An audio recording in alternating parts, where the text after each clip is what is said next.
दोस्तों नमस्कार।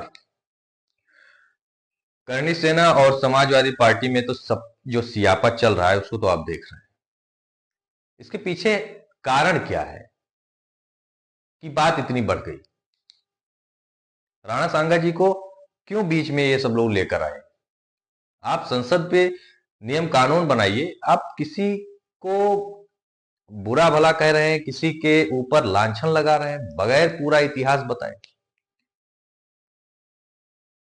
अखिलेश यादव बहुत मजे हुए खिलाड़ी बन चुके हैं इस समय, और उनको पता है कि हमको क्या करना चाहिए। हमारे पास वोट बैंक किस तरीके से बने या हमारा वोट बैंक किस तरीके से बढ़े, उन सभी चीजों पर जो है वो काम कर रहे हैं।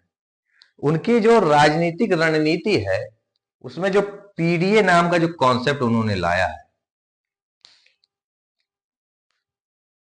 उसी को जो है पोषित कर रहे हैं। जो रामजी सुमन ने जो बयानबाजी की थी, ये एक हिस्सा है, इस रणनीति के तहत का एक हिस्सा है। अब जैसे पीडीए उन्होंने नारा दिया, ठीक, पीडीए मतलब पिछड़ा, दलित और आदिवासी। ये जो राणा सांगा जी के बारे में उन्होंने अपशब्द कहे, उससे दो उद्देश्यों की पूर्ति होती। जैसे कि एक तो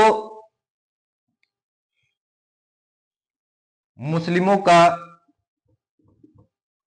तुष्टीकरण हो जाएगा इस पे। यहां भाई हम तुम्हारी तरफ से बोल रहे हैं, राणा सांगा के जो वंशज हैं उनको हम बुरा भला कह दे रहे हैं, और जो आप अकबर के वंशज हैं, बाबर के वंशज हैं, आपको जो है हम डिफेंड कर रहे हैं। ठीक, एक बात। फिर इसके बाद दलित कार्ड इन्होंने खेल दिया। इसे बात आप राणा सांगा पर कर रहे हैं, आप व्यक्तिगत अपना बयान दे रहे हैं। जब इसका रिएक्शन करणी सेना के द्वारा या राजपूतों के द्वारा हुआ तो इसमें आप जो है दलित कार्ड खेलने में लगे हुए हैं। ठीक, कि मैं दलित था इसलिए जो है मेरे ऊपर पथराव किया गया, मेरे ऊपर आक्रमण किया गया, वगैरह वगैरह। तो अखिलेश का जो माइंडसेट है वो ये कहता है कि हमको जो है पिछड़ा सपोर्ट कर ही रहे हैं। ठीक है, पिछड़े के तो मैं सिरमौर हूं, मैं यादव हूं, मैं सिरमौर हूं, और सभी लोग जो है जितने भी ओबीसी वर्ग के लोग हैं वो मुझे वोट करेंगे ही करेंगे, किसी तरीके से उनको हम इकट्ठा कर लेंगे। लेकिन जो दलित समाज के लोग हैं उनको कैसे करें? तो ये एक रणनीति के तहत ये पूरा प्रोग्राम चलाया गया है। ये जो पूरा षड्यंत्र है ना, इसको आपको देखना पड़ेगा, समझना पड़ेगा।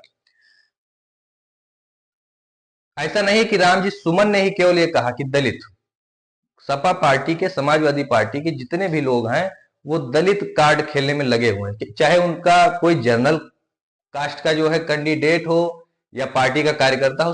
सबको सिखाया पढ़ाया गया है कि आपको क्या बोलना है समाज में। आप रिपोर्टरों के सामने जाएंगे तो आप क्या बोलेंगे, टीवी एंकरों के सामने जाएंगे तो क्या बोलेंगे। आपको यहां पर दलितों का हितैषी बन के सामने आना है। हालांकि हमेशा से बीएसपी ही रही है दलितों की हितैषी, लेकिन अब बीएसपी की वोटों को जो है ये सेंध लगाना चाहते हैं। कौन? अखिलेश यादव। ये एन केन प्रकरण के तहत जो है सत्ता हासिल करना चाहते हैं। जब ये शुरू शुरू में आए, अखिलेश यादव जब मुख्यमंत्री बने तो बहुत अच्छा काम किया। ऐसा मैं नहीं कह सकता कि इन्होंने अच्छा काम नहीं किया, बहुत अच्छे मुख्यमंत्री थे। और उन्होंने ये देखा कि मैंने जब काम किया तो मुझे वोट नहीं मिले, लेकिन यहाँ पे जिसने राजनीति की उसको वोट मिल गया। मैं इशारा, आप मतलब इशारा समझ रहे होंगे किसकी बात कर रहा हूं। तो अखिलेश भी अब उसी दलदल में या उस कीचड़ में उतर चुके हैं, और अपने व्यक्तित्व को जो है कीचड़ से सान रहे हैं। अभी समय कीचड़ में सना हुआ अपने आप को देखना चाहते हैं कि अब राजनीति में उसकी गंदगी में उतरना ही उतरना है, और वही हो रहा है। और इसके चलते चाहे बहुत बड़े हादसे हो जाए, और ये इंतजार कर रहे हैं। ये जो राजनीतिक जो नेता होते हैं, जो ये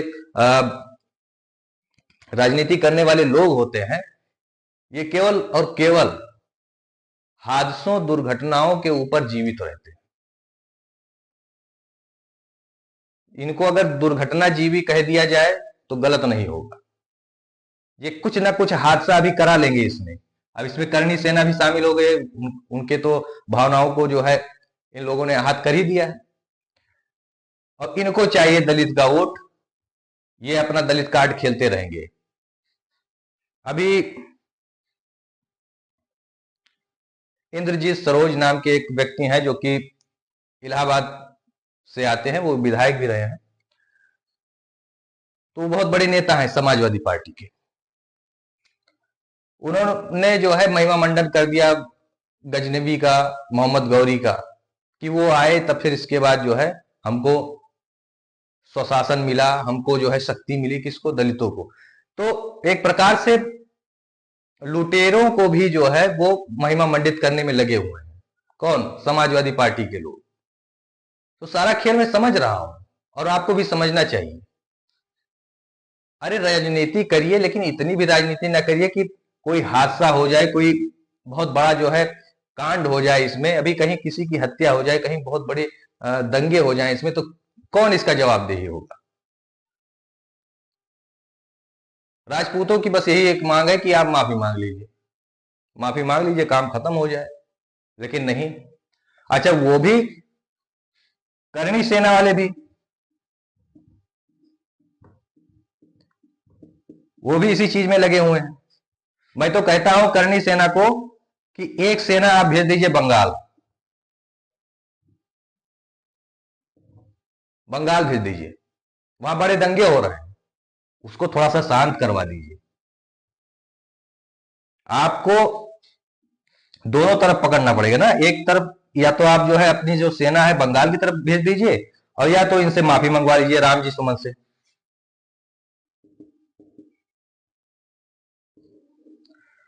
तो यहां इस वीडियो में मैंने दोनों पक्षों के लिए जो है बात भी कही है, और दोनों पक्षों के विरोध में भी बात कही है। अन्यथा मत लीजिएगा, जो बात सही है वो बात सही है। अखिलेश यादव बहुत बुरी तरीके की राजनीति कर रहे हैं। पीडीए, पिछड़ा दलित आदिवासी, अब दो लोगों को इसमें लेकर चलना है। जैसे पिछड़ा तो इनके पास ही है, दलित इनके पास ही है, अब आदिवासी के लिए ये क्या करेंगे भगवान जाने।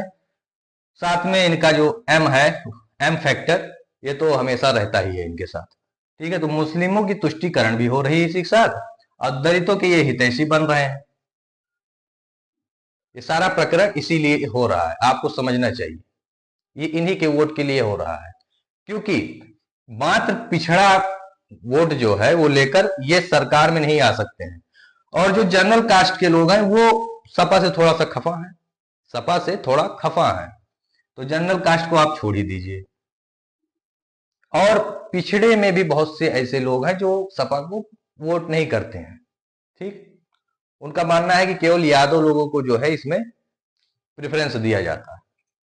दलित में वो शुरू से ही समाजवादियों के जो है खिलाफ रहे हैं, और समाजवादी जो लोग हैं वो भी दलितों के बहुत हितैषी नहीं रहे हैं। उनका जो रिकॉर्ड कहता है वो बहुत अच्छा नहीं है।